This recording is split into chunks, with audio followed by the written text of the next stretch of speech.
عرض کر رہا تھا کہ میں نے اپنا بچپن ان کے وہ میرے استاذ تھے حفظ، انہوں نے ہی مجھے کرایا، اور ان کے پاس رہا تو مربی بھی تھے، استاذ بھی تھے۔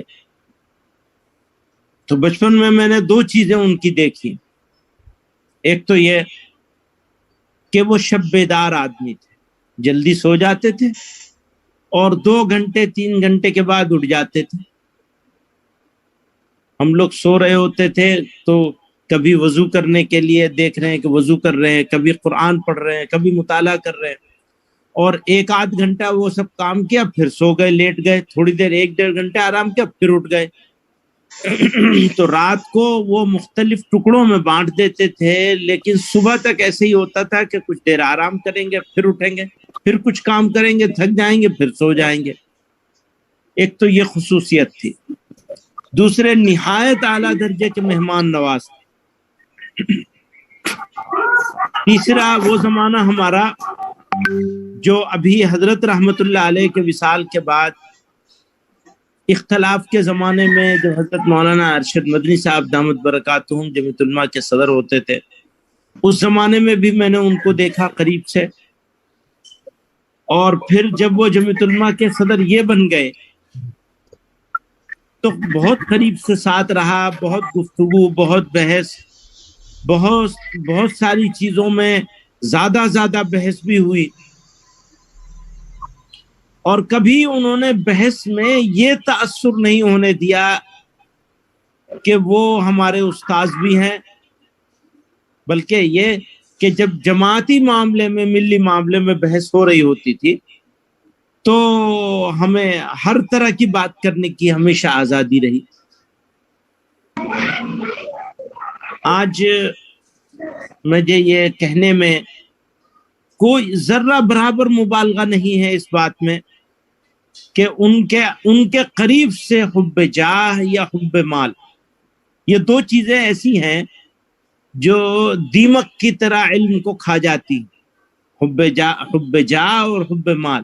اللہ تعالیٰ نے ان دونوں چیزوں سے ان کو کوسوں دور رکھا تھا، تصور نہیں تھا، قریب سے چھو کے نہیں گزری۔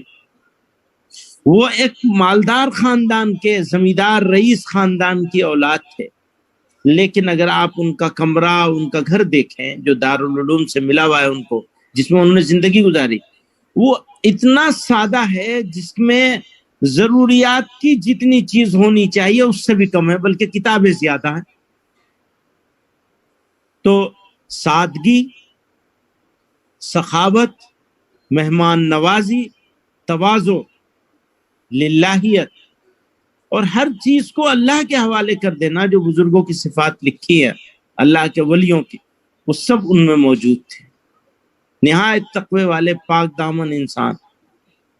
اللہ تعالیٰ نے جسمانی اور چہرے کے جمال سے بھی ان کو نوازا تھا، تو دل کے جمال سے بھی اللہ تعالیٰ نے ان کو نواز دیا تھا۔ جماعتی معاملے میں غلط یا صحیح، جس چیز کو انہوں نے صحیح سمجھ لیا اس پہ ڈٹ جاتے تھے، پھر آپ ان کو 1 انچ نہیں ہٹا سکتے۔ تو یہ سب خصوصیات اللہ تعالیٰ نے ان کو عطا فرمائی تھی، اور اس نوعیت کا کام ایک طرف درس و تدریس ہے، دوسری طرف مدرسے کا انتظام ہے۔ اب آپ یہ دیکھیں، درس و تدریس والے لوگ عموماً انتظامی صلاحیت نہیں رکھتے، وہ گون آگوں صفات کے حامل تھے۔ مدرسے میں درس بھی دینا، سبق بھی پڑھانا، اور اہتمام کو بھی سنبھالنا، عرصے تک اہتمام کو سنبھالا انہوں نے۔ اہتمام کے بہت سارے کاموں کو جو مولانا مرغوب الرحمن صاحب رحمۃ اللہ علیہ کے زمانے میں ان کے پاس تھی، اس میں انہوں نے بڑی خوبصورتی کے ساتھ وہ پورے شعبے کو منظم کر دیا۔ پھر اس کے بعد ختم نبوت، اس میں بھی جان ڈال دی۔ اسی طرح سے جمعیت علماء، امارت شریعہ ہند، تو اللہ تعالیٰ نے ان کو ہمہ جہت صفات کا حامل بنایا تھا۔ پچھلے کچھ سالوں سے ہمارے جمعیت علماء کرناٹکا کے کچھ ساتھی دینی تعلیمی بورڈ میں دلچسپی لینے لگے، نصاب کی کتابوں کو، جو دینی تعلیم کا رسالہ ہے اس کو نئے انداز سے مرتب کرنا اور کام کرنا، تو اس میں بھی پوری دلچسپی لیتے تھے، پورا وقت دیتے تھے۔ تو میں نے چھوٹا سا وقت مجھے حکم فرمایا تھا ہمارے مولانا شمس الدین صاحب نے، تو اس چھوٹے سے وقت میں ان کے محاسن، وہ محاسن جو خدا داد ہیں وہ تو خدا داد ہی ہوتے ہیں، لیکن وہ محاسن جو انہوں نے اپنے عمل سے، اپنی کوشش سے اپنے اندر پیدا کیے، جو ہم سب لوگوں کے لیے راہ عمل ہو سکتے ہیں، ان میں سے کچھ کا میں نے تذکرہ کیا۔ اللہ تعالی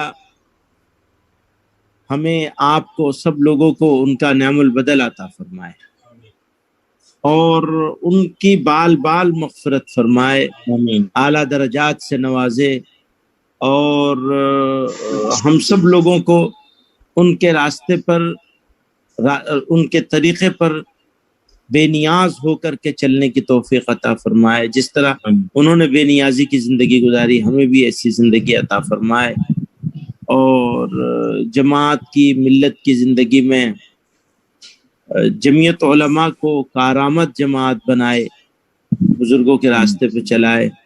وآخر دعوانا ان الحمد للہ رب العالمین۔